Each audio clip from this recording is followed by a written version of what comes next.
En esta sección veremos lo que son las acciones atómicas y cómo y cuándo se deben sincronizar. Veremos conceptos de la atomicidad en general y las herramientas que nos van a permitir asegurar esa atomicidad. El primer concepto que tenemos que ver es el estado de un programa concurrente. El estado de un programa concurrente es el valor que tienen todas las variables compartidas, locales de cada proceso, el valor de los registros y demás en un cierto instante de tiempo.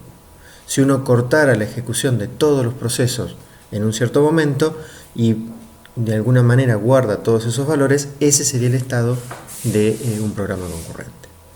Cuando un proceso tiene que ejecutar el programa concurrente, lo que tiene que hacer es ejecutar una serie de sentencias.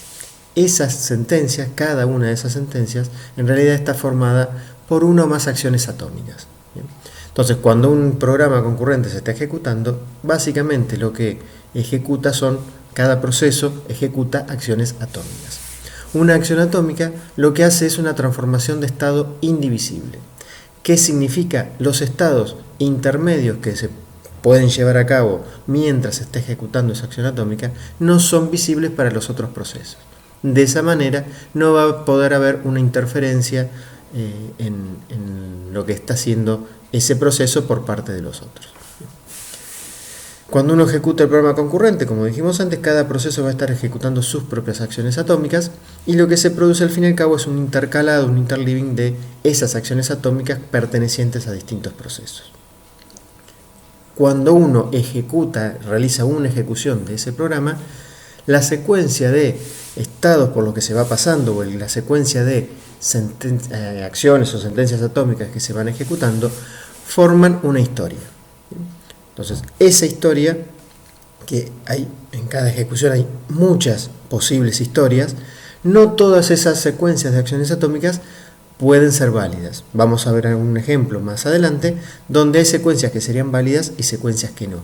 De esa manera uno tiene que evitar esas secuencias que no son malas, que no son buenas, perdón. Justamente la interacción entre los procesos lo que nos va a permitir es definir o determinar cuáles acciones o cuáles historias vamos a permitir y cuáles no, dependiendo de cuál sea la correctitud del programa que tenemos que hacer. Acá justamente lo que vemos es un ejemplo de un programa concurrente con historias que son válidas y otras que no lo son. ¿Bien? Tenemos dos procesos, el proceso 1 que lee información de teclado a través en una variable local y luego pone el valor de esa variable local en una variable compartida buffer. ¿Qué es lo que hace el proceso 2? Toma ese dato de la variable compartida buffer, lo pone en una variable local y luego lo imprime. Como vemos, la idea de este programa es que uno lee información desde el proceso 1 del teclado y lo que tiene que hacer es imprimir el proceso 2 esa información en el mismo orden en que fue leída en el proceso 1, sin olvidarse de ningún dato en el medio y sin volver a escribir el mismo dato más de una vez sin que haya sido leído una nueva información. Como vemos acá, de acuerdo a cómo está el código que se presenta, hay distintas historias que pueden ser válidas y hay distintas historias que no lo son. ¿Bien? Si uno lee del teclado en la sentencia P11, lo pone en la variable compartida buffer en la sentencia P12, luego el proceso 2 ejecuta sus dos operaciones y así repetimos esa secuencia infinitamente, vamos a ver que es una historia válida.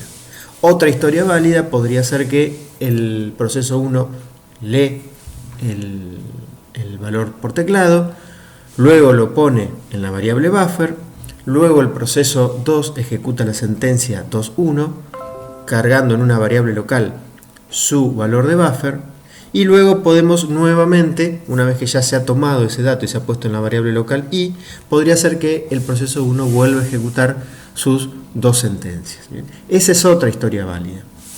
En cambio, si nosotros tenemos una historia en la cual se ejecuta la sentencia 1.1, luego el proceso 2 ejecuta la sentencia 2.1, estaría tomando el proceso 2 un valor de buffer que no existe, que es basura, o bien si estamos en una iteración que no sea la primera, podría estar tomando un valor que ya había sido impreso. ¿Bien? Esa es una historia mala. ¿Bien? Y como eso podemos un montón de ejemplos de ambos tipos de historia. ¿Qué es lo que debemos asegurar? Que se cumpla justamente la secuencia, el orden temporal necesario para que las historias sean válidas. ¿Bien? Justamente la sincronización por condición es la que nos va a permitir restringir todas esas historias posibles a las que realmente cumplen con el orden temporal necesario para resolver el problema que tenemos que implementar. ¿Bien? A ese programa obviamente habrá que agregar en algún momento esa sincronización que nos asegure que se cumpla la semántica del ejercicio. Lo primero que hay que definir son cuáles son las acciones atómicas de grano fino. Son aquellas que directamente ya son atómicas, que uno no debe generar nada por software para armarla, ni poner ninguna sincronización, ni nada por el estilo. En base a esas acciones atómicas de grano fino, uno arma las acciones atómicas de grano grueso, que son las que se arman por software, donde uno ahí sí va a tener que sincronizar esas sentencias, en particular por exclusión mutua, para que se dé esa atomicidad que uno necesita, pero que de por sí no existe. Lo que vamos a considerar como acciones de grano fino son las implementadas por hardware, o sea, son las sentencias de máquina o sentencias del assembler, digamos. ¿Bien? Por ejemplo, una operación de asignación o una sentencia de asignación A igual a B no es o no la vamos a considerar como atómica. Justamente porque internamente en las sentencias de máquina eso involucra dos acciones. Cargar el dato que está en la posición de memoria B o en la variable B en un registro del procesador, y otra sentencia donde lo que hace es guardar o descargar el valor de ese registro del procesador en la dirección de memoria dado por la variable A. Entonces, esa asignación A igual a B involucra dos acciones atómicas. Si uno ejecuta esa sentencia, podría ser que entre la sentencia 1 y la 2 alguien modifique algún valor, o bien sea de la variable B o bien sea de la variable A, y eso pueda traer algún inconveniente. Si vemos el segundo ejemplo, en el que tenemos x igual a x más x, ahí es un poco más complejo todavía, porque esa sentencia se divide en tres acciones atómicas de grano fino. Por un lado, cargar el valor de la primer variable x en un registro del procesador. A ese valor, en la segunda sentencia, a ese valor sumarle lo que sería el valor de la segunda x en la expresión, y luego al resultado de esa suma, al valor que nos quedó en el registro acumulador, pasarlo, almacenarlo, guardarlo en lo que sería la posición de memoria de x. Bien. Entonces, como vemos, acá tenemos tres opciones. Acá se nota más que puede haber un error, porque justamente si uno lo que quiere hacer que x sea igual a x más x, siempre nos debería dar, si x fuese entero, el resultado final, por ejemplo, debería ser par. ¿Por qué? Porque debería ser el valor de 2 por x original. ¿Qué ocurre en este caso? Uno podría ejecutar la sentencia 1, donde carga el valor de la primera x en un registro acumulador. Antes de poder ejecutar la sentencia 2, otro proceso puede modificar el valor actual de x. Entonces, cuando uno ejecuta la segunda sentencia, al primer valor original que teníamos de x, le vamos a estar sumando un valor diferente, el valor de la x actualizada. Entonces, de esa manera, nos quedaría como resultado final algo que en realidad no es igual a 2 por x, ¿bien? Que sería lo equivalente a x más x. Acá lo que vemos es un ejemplo de un programa concurrente que tiene tres procesos, ¿bien? Dos que únicamente modifican el valor de unas variables compartidas y otro que hace la suma de esas variables compartidas. ¿Bien? Como vemos acá en la filmina, vamos a ver que el primer proceso, que es la suma de x igual a y más z, se divide, como vimos antes, en tres acciones atómicas de grano fino. Cargar el valor del primer operando en un registro acumulador, sumarle a ese registro acumulador el valor del otro operando de la variable z, y luego guardar ese valor resultante en lo que sería la variable x.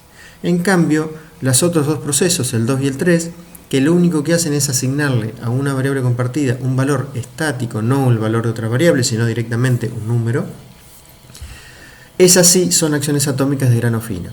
¿Bien?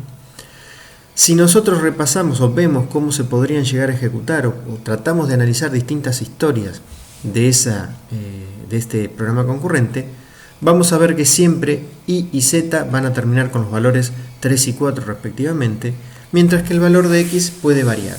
¿Por qué? Porque existe un no determinismo que hace que la forma o el orden en que se van a ir ejecutando esas acciones atómicas de grano fino que forman los procesos de este programa puede variar.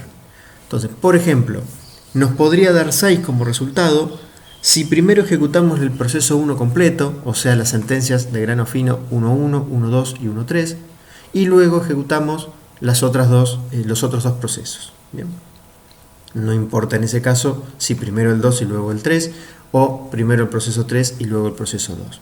En ese caso ya la suma se había terminado, por lo tanto no tiene ninguna injerencia en el mismo.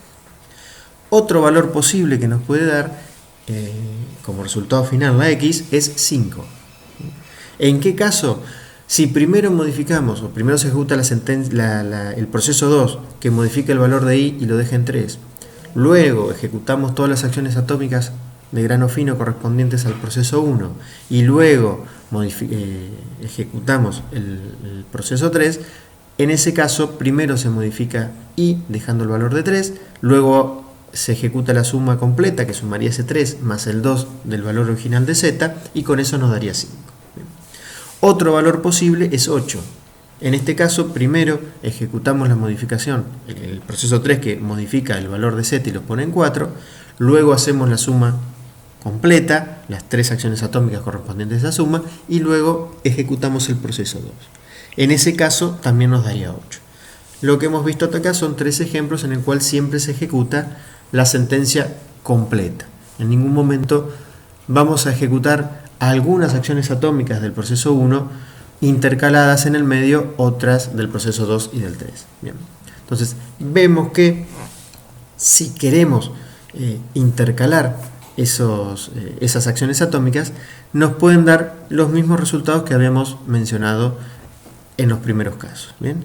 Por ejemplo, si ejecutamos la sentencia atómica de grano fino 1.1 y cargamos el valor actual del registro I, de la variable I, perdón, en un registro, luego ya al valor de I ya lo tenemos guardado, ya no nos van a, por más que lo modifiquen no nos afecta. Luego ejecutamos la sentencia 2, el proceso 2, ¿bien? Y luego continuamos con la suma, entonces nos dará el mismo valor que nos había dado al principio, 6. ¿Bien? Eso es porque nosotros ya cargamos el valor de I y cualquier modificación que se haga, vamos a seguir trabajando con el valor viejo que habíamos cargado. ¿Bien? Lo mismo o algo similar podría ocurrir en el caso de la variable Z. ¿Bien? Si yo primero leo y después la modifico, no se vería ninguna diferencia. En el ejemplo anterior vimos que el valor final de X podía variar por el dado el no determinismo de los programas concurrentes, pero cualquiera de esos valores que diera eran valores posibles. ¿Bien? Uno podía cortar el programa en un cierto momento, ver que el valor de las dos variables que tenía que sumar sumaban ese valor que daba como resultado. Acá vamos a ver un ejemplo en el cual tenemos otro inconveniente, o un inconveniente más que sí nos podría dar un valor incorrecto. ¿Bien? En este caso ya no son 3 procesos, sino que son únicamente 2, donde uno hace la suma y otro hace las dos modificaciones de las variables compartidas. Fíjense que esas dos modificaciones, de x igual a 3 e y igual a 4, se tienen que hacer sí o sí en ese orden. Primero se modifica x y luego se modifica y, porque eso es un único proceso. Entonces eso sí nos va a permitir que nos puedan dar datos o resultados, en el caso de z, erróneos. ¿Bien? Entonces el primer proceso, z igual a x más y, se vuelve a dividir en 3 acciones atómicas de grano grueso, igual que lo vimos antes, mientras que el proceso 2, que hacía las dos modificaciones, va a tener en sí 2 acciones atómicas. La de poner en la variable x el valor 3, la sentencia y la acción atómica 2.1, y la de guardar en la variable y el valor de 4, la sentencia atómica 2.2. Obviamente los valores x e y van a terminar las variables x e y van a terminar con valores 3 y 4 respectivamente en todas las posibles ejecuciones, mientras que el valor de z, igual que antes, nos puede dar distintos resultados. Nos podría dar 4 en el caso de que primero se haga la suma completa y luego se ejecute el proceso 2 completo. Nos podría dar 5 en caso de que primero el proceso 2 ejecute la sentencia 2.1, o sea, modifique el valor de x, luego el proceso 1 se ejecuta completo haciendo la suma y luego el proceso 2 termina su ejecución ejecutando la sentencia atómica 2.2. Nos podría dar 6. Bien, en ese caso, ¿qué es lo que debería ocurrir para que nos dé 6? Primero se debería ejecutar la acción atómica 1.1, donde el proceso 1 lo que hace es guardar en un registro acumulador el valor actual de x, que es 2. Luego el proceso 2 se ejecuta por completo, modificando tanto la x y la y. Y luego el proceso 1 sigue con su ejecución. El valor de x ya lo había guardado en el registro, por lo tanto había guardado el valor original, el 2. Lo que hace ahora es tomar a ese acumulador, al 2 que tenía en ese acumulador, sumarle el valor actual de y, que ya fue modificado, o sea, ya tiene el valor 4. Entonces ahí la suma me da 6 y luego la guardo. Bien. Otro posible valor con el que podemos terminar, puede terminar la variable x, es con 7. En ese caso, ¿cuál sería la forma? Bueno, primero se ejecuta todo el proceso 2 y luego todo el proceso 1. Bien. Cualquiera de esos posibles valores puede llegar a terminar el valor z, la variable z, ¿bien? Con cualquiera de esos 4 valores. Ahora, hay una diferencia entre el 4, 5 y 7 con respecto al 6, ¿bien? ¿Cuál es la diferencia? Si yo en un instante, no existe un instante de tiempo, no existe ningún momento en la ejecución de este programa en que yo pueda cortar la ejecución del programa y ver que la variable, el valor de ese momento de la variable x y el valor de ese momento de la variable y sume 6. Bien. No existe esa situación. No hay forma de cortar el programa para que la variable x más la variable y en ese instante de tiempo sume 6. Sin embargo, es un posible resultado de la variable z. ¿Por qué? Porque justamente estamos ejecutando las sentencias en acciones atómicas de grano fino, donde primero cargamos el valor y ese valor que cargamos en un registro puede terminar siendo un valor viejo para terminar la ejecución. Esos son los casos erróneos que tenemos que justamente evitar cuando trabajemos o cuando usemos la sincronización. Bien.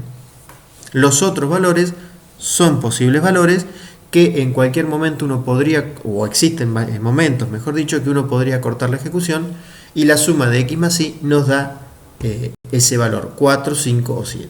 Pero el 6 no. Y ahí tenemos justamente un inconveniente importante. Este es un tercer ejemplo que es para darse cuenta que lo que uno supone que va a ocurrir con los programas concurrentes puede ser muy distinto a lo que realmente termine siendo. ¿Bien? Tenemos dos procesos, los dos procesos son iguales, lo que hacen es un conjunto de iteración, en este caso n iteraciones, donde en cada iteración lo que haces es incrementar en 1 el valor de una variable compartida. ¿Bien? Ambos procesos hacen lo mismo.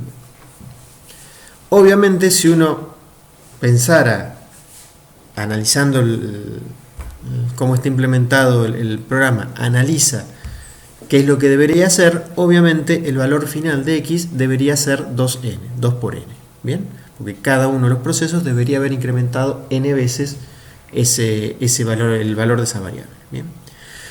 Obviamente va a poder existir la opción de que el valor final de x sea esa, justamente si, por ejemplo, vamos intercalando, ejecuta el proceso 1 toda una iteración, luego el proceso 2 toda una iteración, y así hasta que se ejecutan todas las iteraciones necesarias, o bien se ejecuta todo el proceso 1 completo y luego todo el proceso 2, hasta ese momento no va a haber ningún inconveniente. Bien.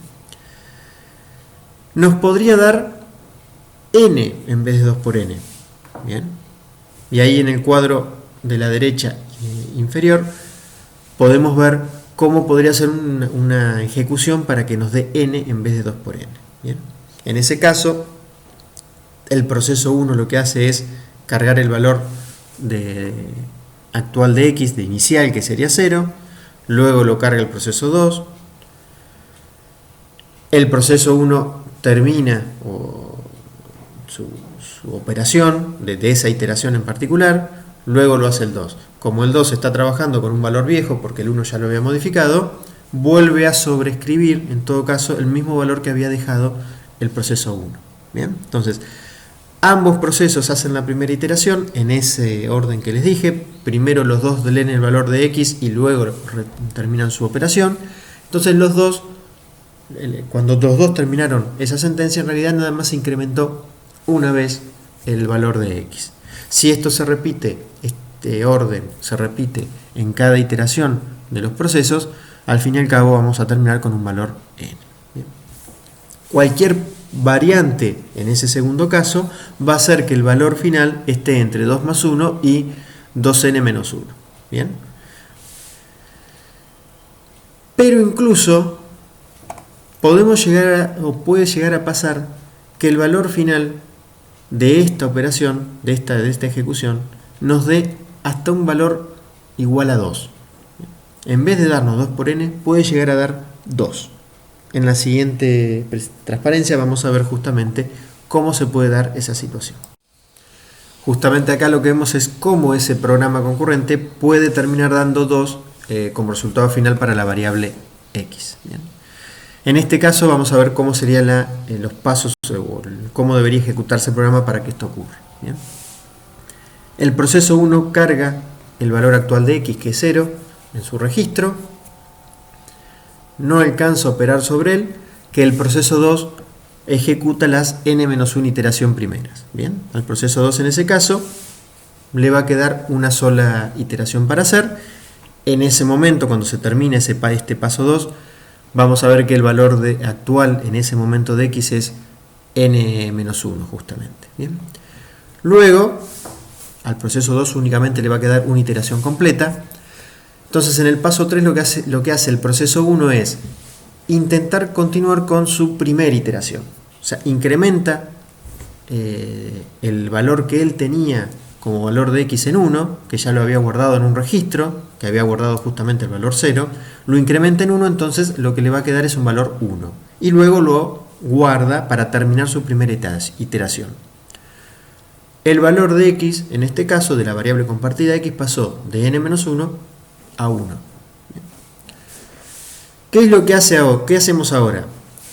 Al proceso 1 le quedan las n-1 últimas iteraciones, mientras que al proceso 2 únicamente le queda la última iteración. El valor en ese momento, antes de empezar el paso 5, el valor en ese momento es de x igual a 1. ¿Qué es lo que hace el proceso 2? Entonces va a comenzar su última iteración. Por lo tanto, carga el valor actual de x, que es 1, en su registro acumulador. No continúa su ejecución, sino que el proceso 1 termina de ejecutar todas sus iteraciones. ¿Qué es lo que hace después de eso cuando el proceso 1 ha dejado el valor de x con valor n? El proceso 2 incrementa su copia de x que valía 1 y la guarda. Entonces el resultado final de x va a ser 2. ¿Para qué sirve este ejemplo? Para darse cuenta que uno no puede confiar en la intuición para analizar el programa concurrente. Uno no puede analizar el código y suponer que se va a ejecutar de tal manera porque es obvio que debería ejecutarse así por la forma en que se ha escrito. ¿Bien? Podemos tener estas interferencias que hemos analizado en este caso, que nos pueden llevar a obtener un resultado totalmente diferente al que queremos lograr. Otro de los conceptos que tenemos que tener en cuenta es que los tiempos absolutos no son importantes. ¿Qué quiero decir con esto? No podemos utilizar el tiempo de ejecución de las sentencias o la cantidad de sentencias que hay que ejecutar como un medio para evitar poner o utilizar algunas sentencias de sincronización. Por ejemplo, supónganse que el proceso 1 tiene que ejecutar la sentencia A antes que el proceso 2 ejecute la sentencia B. Pero el proceso 2, antes de ejecutar la sentencia B, tiene que hacer 25 sentencias, sumas, multiplicaciones, lo que sea. Que el proceso 2 tenga que hacer un montón de cosas antes que llegar a la sentencia B, que es la crítica, no significa que seguro el proceso 1, que tenía que hacer primero que nada la sentencia A, va a terminar antes que el proceso 2 llegue al punto B. ¿Bien? Por cualquier motivo, porque el procesador donde está el proceso B es más rápido, porque están utilizando la misma unidad de procesamiento y le ganó el lugar primero el proceso B y el proceso 2 y alcanzó a ejecutar todas las instrucciones, inclusive empezar a ejecutar la sentencia B. ¿Bien? Y además, otra de las cuestiones que tenemos que tener en cuenta es que los procesadores van cambiando, el tiempo de cada etapa dentro de un procesador, del pipeline de una ejecución del procesador, va cambiando. Podemos usar distintas unidades de procesamiento con distintas velocidades en cada una de estos pipelines. ¿Bien? Entonces no podemos tampoco confiar en eso. Lo que tenemos que hacer es poner toda la sincronización necesaria para asegurarnos que nunca una sentencia que debe ser ejecutada posterior a otra se ejecute de forma previa. ¿Bien? La sincronización la tenemos que hacer a mano. La tenemos que poner con alguna herramienta que tengamos. La tenemos que hacer por software. No tenemos que depender de cómo el hardware o los tiempos que el hardware tiene para poder ejecutar cada una de esas sentencias. De acuerdo a lo que hemos venido viendo con los ejemplos que vimos antes, lo que vamos a hacer justamente es definir cuáles son las acciones de grano fino o cuáles son las características que van a tener esas acciones de grano fino, las que suponemos las que son sentencias de máquina. Bien. Lo que vamos a suponer es que los valores de los tipos básicos se almacenan en elementos de memoria leídos y escritos como acciones atómicas. O sea, si tengo que leer o escribir un estero, una constante entera en una variable, o un carácter, o un doble, un flotante, casos simples, variables simples o tipos de datos simples, van a ser acciones atómicas de grano fino. El otro punto que tenemos que tener en cuenta, los valores se cargan en registros, se opera sobre ellos y luego se almacenan los resultados en memoria. Bien. Si tenemos que hacer una suma, por ejemplo, de variables, lo que hacemos es cargar el dato en un registro, trabajar siempre sobre ese registro y luego el resultado guardarlo en memoria. ¿Bien? Que es como vimos en los ejemplos anteriores, cómo hacíamos la división cuando hacíamos, por ejemplo, una suma. Bien. El tercer punto es que cada proceso tiene su propio conjunto de registros. ¿Bien? Cada uno va a tener su propio conjunto de registros, AX, BX, todos los registros del procesador va a tener los propios, que cada vez que tiene que dejar el procesador va a tener que guardarse toda esa información en un espacio de direcciones local de ese proceso, para luego, cuando tiene que continuar su ejecución, volver a dejar todos esos valores en los registros y continuar. De esa manera vamos a poder mantener los valores con los que veníamos trabajando en el medio de la ejecución de una sentencia. El cuarto punto dice que todos los resultados intermedios de evaluar una expresión compleja se almacenan en registros o en memoria privada del proceso. ¿Bien? O sea, no hay forma de que algo intermedio sea guardado en una variable compartida. Por lo tanto, de esa manera nos vamos a poder asegurar que lo que se está ejecutando, si estamos ejecutando una cierta sentencia, no nos van a cambiar ciertos valores interiores. Eso nos puede traer ciertos problemas, como seguir trabajando con datos que podemos o deberíamos considerar antiguos o viejos. Una de las cosas que necesitamos justamente en los programas concurrentes es que los distintos procesos ejecuten sus sentencias o grupos de sentencias de forma atómica. Es decir, que mientras se está ejecutando algún grupo de sentencias que utilice o no variables compartidas, ningún otro proceso pueda interferir en el medio y modificar variables o datos que necesita o que está trabajando ese proceso. De esa manera, por un lado, si una sentencia o un grupo de sentencias que no utiliza ningún tipo de variable compartida, no importa cuántas sentencias atómicas de grano fino se incluyan dentro de ella, se va a ejecutar atómicamente. ¿Bien? En cambio, si en una expresión o en una sentencia estamos haciendo referencia a variables compartidas, pero que no son modificadas por ningún otro proceso, sí pueden ser leídas pero no modificadas, entonces aunque no parezca que sea atómica porque puede incluir varias acciones atómicas de grano fino, igual se va a estar ejecutando de forma atómica o aparentemente de forma atómica, ya que nadie va a poder modificar o alterar esos datos con los que está trabajando. Por lo tanto, el resultado que va a lograr tener sería el correcto. El problema es que no siempre esto va a ocurrir. Tenemos casos en los que sí podemos estar haciendo referencia a otras variables que son, o a variables compartidas que son modificadas o alteradas por otros procesos en el transcurso de su ejecución. ¿Bien? Entonces, ahí es donde tenemos que ver cómo lo podemos resolver. Entonces, en este caso, en principio, necesitamos establecer algún requerimiento más débil, que no solo digamos que se pueden ejecutar cosas donde no hace referencia a variables compartidas que sean modificadas por otro proceso. ¿Bien? Necesitamos también resolver el caso en el cual las variables compartidas pueden llegar a ser modificadas por otro proceso. Entonces, lo primero que vamos a ver es el significado de lo que es una referencia crítica. La referencia crítica en una expresión es una referencia a una variable que es modificada por otro proceso. ¿Bien? En este caso vamos a suponer que cuando estamos hablando de una referencia crítica es a una variable simple, leída y escrita atómicamente, es decir, la que son tipos simples como enteros, flotantes, caracteres y cosas por el estilo. Teniendo ya el concepto de lo que es una referencia crítica, lo que vamos a definir es la propiedad de lo sumo una vez. Justamente la propiedad de lo sumo una vez nos va a permitir asegurar que una sentencia que cumpla esta propiedad va a poder ejecutarse como si fuese atómica, aunque no sea atómica y aunque haga referencia a variables que son compartidas y modificadas por otro proceso. Entonces, una sentencia de asignación, x igual a una expresión e, satisface la propiedad de lo sumo una vez si la expresión e contiene a lo sumo una referencia crítica y en ese caso x, que es donde se asigna el resultado, no es referenciado por otro proceso, o bien si e no contiene referencias críticas, en cuyo caso x sí puede ser leído por otro proceso. ¿Qué quiere decir el punto 1? Que si en la expresión e se está haciendo referencia a una variable compartida que es modificada por otro proceso, a lo sumo una, entonces nadie puede estar accediendo a x porque podríamos tener un problema de interferencia.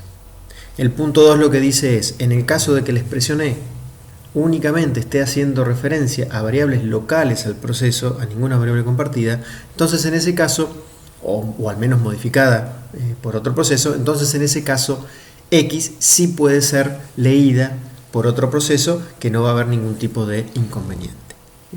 Cuando hablamos de no una asignación, sino directamente la ejecución de una expresión, como puede ser una condición en un if o cosas por el estilo,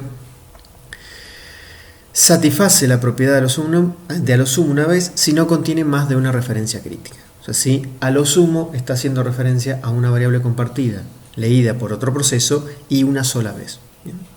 Básicamente lo que significa que puede haber a lo sumo una variable compartida y puede ser referenciada a lo sumo una vez. ¿Bien? Esto como un resumen de lo que sería la propiedad de lo sumo una vez por completo. ¿Bien? Puede haber a lo sumo una variable compartida y puede ser referenciada a lo sumo una vez, no más de eso. Como mencionamos antes, si una sentencia de asignación cumple la propiedad de lo sumo una vez, entonces su ejecución parece atómica, aunque esto involucre una serie de acciones atómicas de grano fino y a su vez haga referencia a alguna variable compartida por otro proceso. ¿Bien? ¿Por qué? Porque la variable compartida será leída o escrita solo una vez.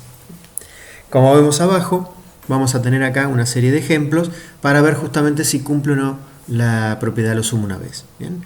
En este caso, en cada uno de estos ejemplos, tenemos dos procesos donde cada uno de esos procesos tiene una única sentencia. ¿Bien? Una única expresión. ¿Bien? En el primero de los casos, tenemos dos variables compartidas x e y. Uno de los procesos lo que hace es incrementar la variable x, otro proceso lo que hace es incrementar la variable y. ¿Bien? En este caso, a pesar de que ambas variables son compartidas, se las está trabajando como si fuesen locales, ¿bien? Porque un único proceso se referencia a x, un único proceso se referencia a y. Entonces, en este caso, no hay referencias críticas en ninguno de los dos procesos, por lo tanto, ambas sentencias cumplen la propiedad de lo sumo una vez. ¿Bien? Sí o sí, en este caso, el resultado final que nos va a dar en cualquier historia, cualquier forma, cualquier orden en que se ejecuten estas sentencias, siempre el resultado va a ser 1 para X e 1 para Y. En el segundo ejemplo, lo que tenemos también son dos procesos, donde uno de los procesos incrementa el valor de la variable compartida Y, y el otro lo que hace es calcular el valor de X en base al incremento en 1 del valor de Y. ¿Bien? Fíjense que en este caso, dependiendo de en qué orden se van a ejecutar las acciones atómicas que se involucra cada una de estas dos sentencias, va a ser diferente el valor con el que termine X. ¿Bien? Podría ser 1 o 2, dependiendo de en qué momento se lee el valor de X en el primero de los procesos, si antes o después que el segundo proceso modifique el valor de Y, justamente. Bien, como vemos aquí, el primer proceso, el que hace X igual a Y más 1, en la expresión, en la suma Y más 1, está haciendo, o tiene, mejor dicho, una referencia crítica, ya que está haciendo referencia a una variable Y que es modificada por el otro proceso. Pero como el valor de X, que es donde se asigna el resultado, no está siendo referenciado en ningún lado, entonces igual cumple la propiedad de lo suma una vez. Bien. En el caso del segundo proceso, que sería Y igual a Y más 1, como no está haciendo referencia la expresión Y más 1 a ninguna variable modificada por otro proceso, entonces donde él asigna el resultado, que es Y, puede ser referenciado por otro proceso. Entonces ambas sentencias cumplen la propiedad de lo suma una vez. En el tercer ejemplo, donde lo que hacemos es dos procesos donde cada uno incrementa el valor de la variable modificada por el otro proceso. En el proceso 1, el valor de X queda como el incremento en 1 de la variable Y, mientras que en el proceso 2, la variable Y queda con el valor de X incrementado en 1. Bien, es como un incremento cruzado que se está haciendo. Fíjense que en el primer proceso, entonces, X igual a Y más 1, está haciendo, la expresión Y más 1, está haciendo referencia a una variable modificada por otro proceso. Hasta ahí no habría problema. Pero en ese caso, si tiene una referencia crítica, esa expresión, entonces la condición para que cumpla la propiedad de lo suma una vez es que la variable donde se asigna el valor, en este caso la X, no puede ser referenciado por otro. En este caso sí es referenciado por el otro proceso. Por lo tanto, como estaría haciendo referencia a dos variables compartidas que pueden ser leídas y escritas ambas, entonces ya no cumple la propiedad de lo suma una vez. Vemos que pasa en el otro proceso, en el 2, donde dice Y igual a X más 1. En este caso pasa lo mismo. La expresión X más 1 hace referencia a la variable X modificada por el otro proceso, por lo tanto la expresión ya tiene una referencia crítica, y a su vez la variable donde se asignan los resultados, que sí, es leída por otro proceso. Por lo tanto, serían también dos variables que están siendo tenido en juego, que se están teniendo en juego, que pueden ser leídas y modificadas por distintos procesos. Por lo tanto, en ese caso, ninguna de las dos sentencias o procesos, en este caso, cumplirían la propiedad de a lo sumo una vez. Justamente esto el que no cumpla la propiedad de lo sumo una vez y no haya ningún tipo de sincronización que hayamos establecido, hace que pueda ocurrir que pueda haber errores. Por ejemplo, nunca debería ocurrir que el resultado final sea X igual a 1 e Y igual a 1. ¿Por qué? Porque en ningún momento de la ejecución de este programa concurrente podríamos conseguir cortar la ejecución y que ambas variables tengan el valor 1.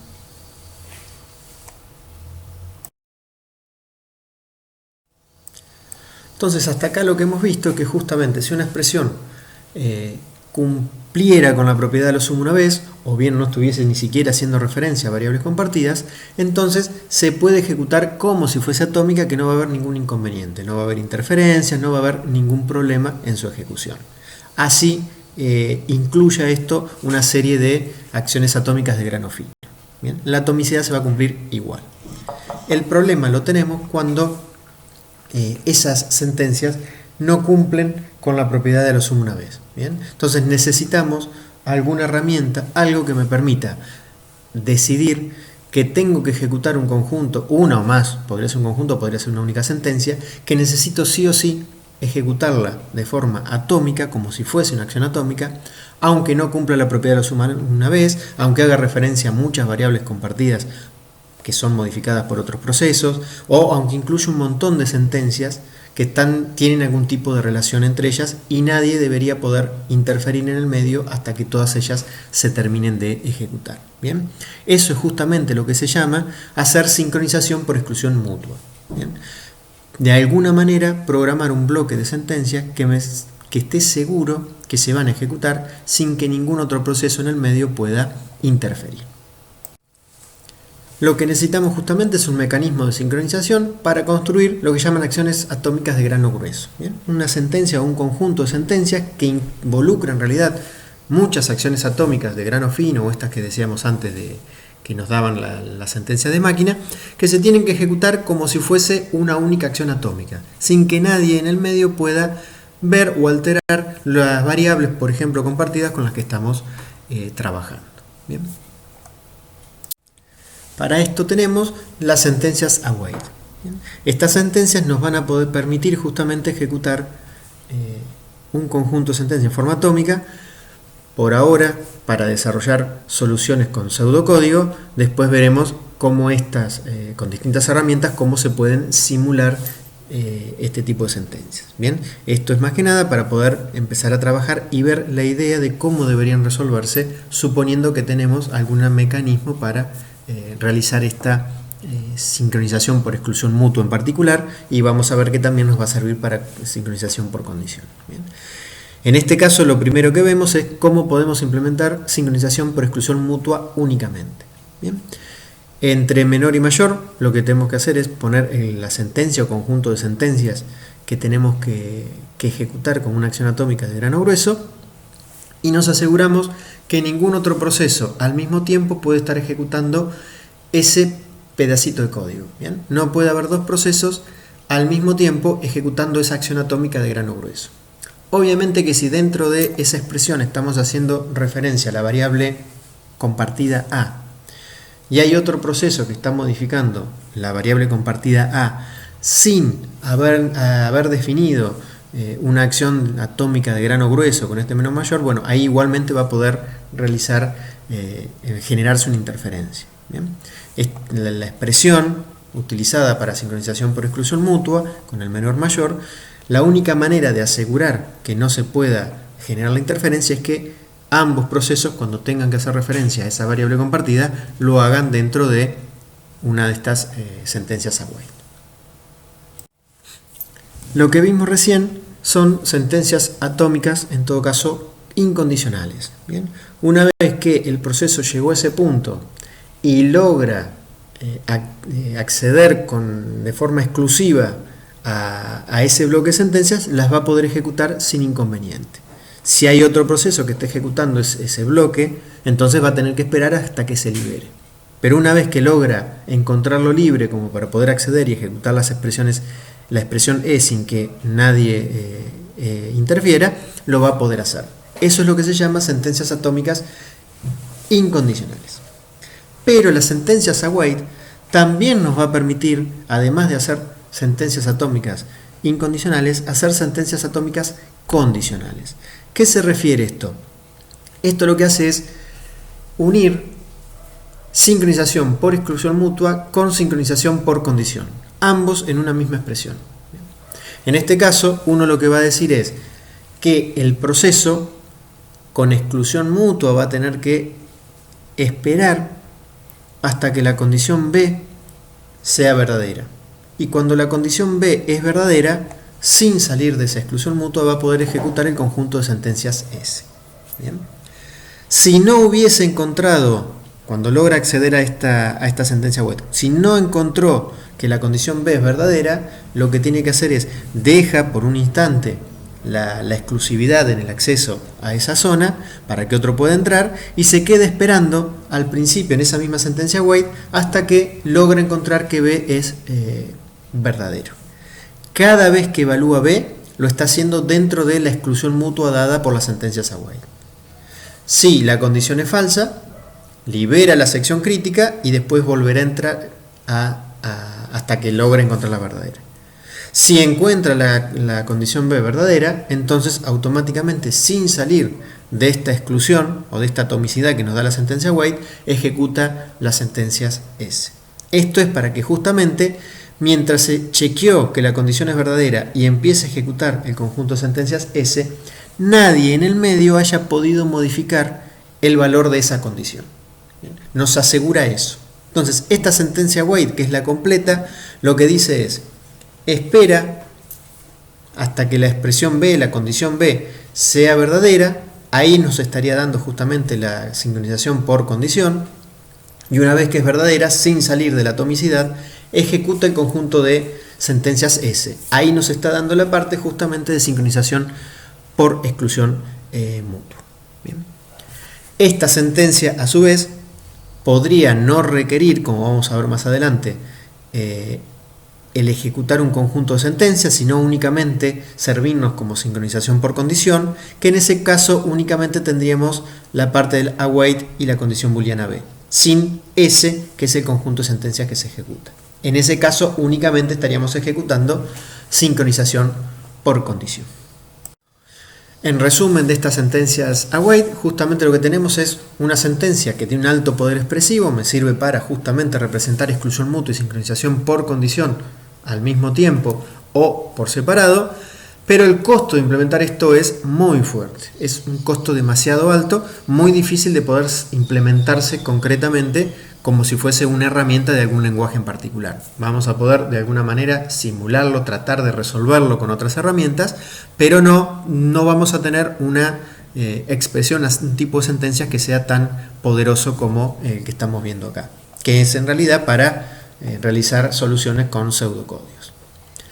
Como vemos acá, el await general es el que tiene, acá tenemos un ejemplo, que dice que el proceso para poder ejecutar esa sentencia, esa acción atómica de grano grueso, tiene que esperar hasta encontrar que S, que la variable S que sería compartida, sea mayor que 0, y cuando encuentra que es mayor que 0, lo que hace es decrementarla en 1. Todo eso en forma atómica. Como dije antes, si encuentra que S es igual a 0, sale de esta, libera, digamos, la sección esta que se está ejecutando en forma atómica, y se queda esperando hasta poder volver a entrar. ¿Para qué la libera? Para que otro proceso justamente pueda acceder a usar S y, por ejemplo, modifique su valor, logrando incrementarla en 1.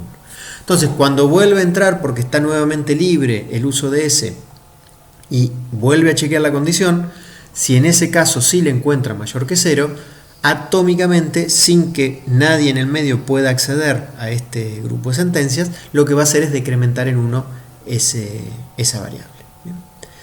En el segundo cuadro lo que vemos es un ejemplo cuando la sentencia await se utiliza justamente únicamente para exclusión mutua. En este caso vamos a suponer de que hay algún tipo de relación entre la variable x y la y, y entonces lo que decimos es que atómicamente se tiene que incrementar el valor de x en 1 y el valor de y en 1. ¿Bien? No puede pasar que un proceso entre el incremento de uno y el del otro de alguna manera modifique el valor de una de esas variables. Entonces, en este caso, mientras estos dos se están ejecutando estas dos sentencias de incremento dentro de la sentencia await, en ese caso ningún otro proceso va a poder estar accediendo ni a leer, o no debería al menos, acceder a leer o modificar el valor de x y de y. En el tercer caso, lo que vemos es cuando el await se utiliza únicamente para realizar sincronización por condición. ¿Bien? Fíjense que el ejemplo acá es await count mayor que 0. ¿Bien? Que significa que el proceso va a tener que esperar hasta que la variable compartida count sea mayor que 0. Si no es mayor que 0, va a seguir esperando al principio de esta sentencia await hasta que realmente logra encontrar que count es mayor que 0, y en ese caso automáticamente deja esta sentencia await, termina de ejecutarse, libera para que otro pueda acceder a esta variable count y continúa su ejecución. Bien, fíjense que no hay que ejecutar ningún conjunto de sentencias extras, únicamente esperar hasta que una condición booleana es verdadera. Bien. En particular, en este caso, Si esa condición booleana, en este caso count mayor que 0, cumple con la propiedad de a lo sumo una vez, o sea, a lo sumo hace referencia a una variable compartida modificada por otro proceso y a lo sumo una vez, ¿bien? Entonces esta sentencia wait que está escrita ahí, únicamente para sincronización por condición, se puede implementar utilizando una técnica llamada busy waiting o spin loop. ¿Bien? ¿En qué se basa este busy waiting? En esperar en una estructura de control iterativa, while o como lo llamamos también en este caso do, que lo que hace es esperar hasta que esa condición sea verdadera. ¿Bien? Entonces, este await que estamos viendo para sincronización por condición se puede implementar, y esto sí, implementar realmente en un lenguaje, en cualquiera de los lenguajes, no acá sí deja de ser un pseudocódigo, realmente esa sentencia se puede implementar directamente como se ve abajo con while not b. Mientras la condición b sea falsa, me quedo iterando en ese while. ¿Bien? Cuando salimos de ese while es porque la condición es verdadera. ¿Bien? Entonces en ese caso estaríamos pasando lo que habíamos implementado con el await a una implementación con un lenguaje verdadero. En base a esto que vemos acá, en base a esta técnica de busy waiting y a esta conversión que hacemos de una sincronización por condición únicamente con la sentencia wait a implementarla a través de un while, bueno, esto es lo que nos va a permitir justamente empezar a trabajar con el uso de variables compartidas con un código verdadero, con una implementación verdadera, no con un pseudocódigo dado por las sentencias await. Como mencionamos antes, entonces, estas sentencias await nos van a permitir generar dos tipos de acciones atómicas o sentencias: incondicionales y condicionales.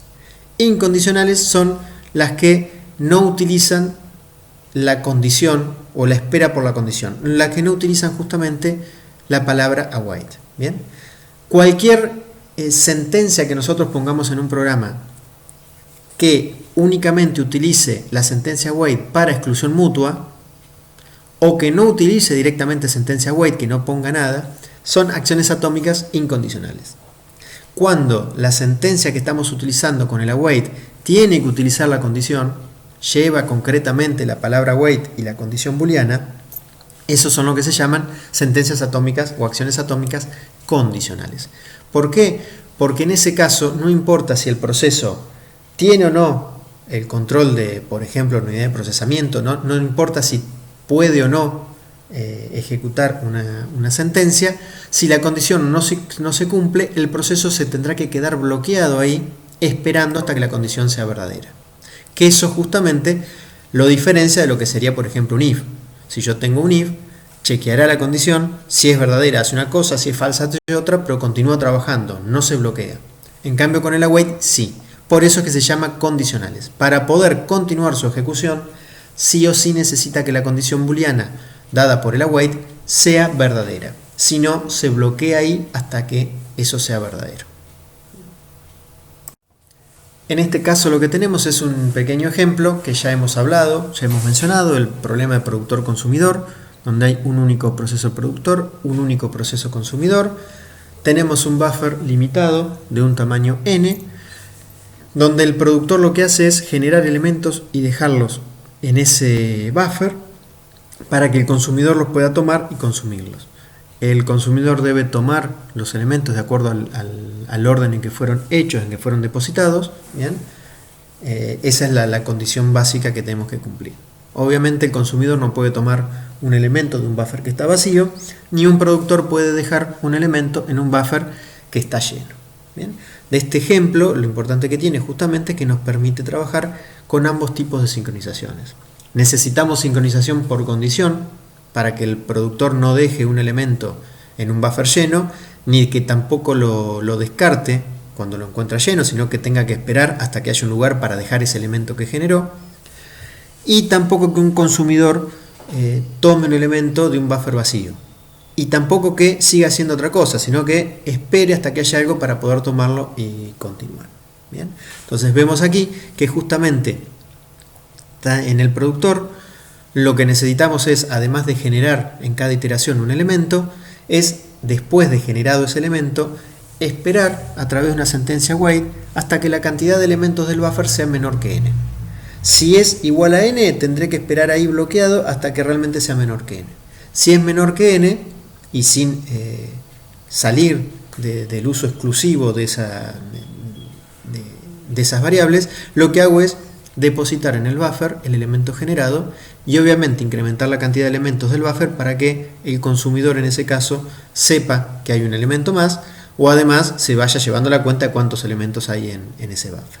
Depositar, hacer el push, depositar el elemento en el buffer e incrementar la cantidad, sí o sí se tiene que hacer en forma atómica. Si yo no lo hiciera los dos en una única sección, en una única atomicidad, el problema que podría tener es que podría dejar un elemento en el buffer, no alcanzar a incrementar y que otro haga una modificación sobre ese buffer cuando no era real la cantidad de elementos que figuraban en la variable count. ¿Bien? Entonces tiene que incluirse esas dos cosas en la misma acción atómica. ¿Bien? Y sí o sí esperar hasta que haya un lugar para poder dejar el elemento. Del otro lado, el consumidor sí o sí va a tener que esperar que haya al menos un elemento en el buffer, por eso utilizamos la sentencia wait con la condición count mayor que 0. Una vez que encontró que hay un elemento al menos en el buffer, atómicamente tiene que sacar el elemento de ese buffer y decrementar la cantidad. Si no lo hace también atómicamente, quedaría desfasado la variable count con la cantidad real de elementos que hay en ese buffer. Es importante tener en cuenta que cuando estamos accediendo a una call, en este caso como está implementado el buffer, no se puede al mismo tiempo estar haciendo dos procesos un push, dos procesos un pop, o un proceso un push y otro proceso un pop. ¿Bien? Hay un único proceso que puede estar modificando el valor de ese buffer, sea tomando o sea sacando cosas de él.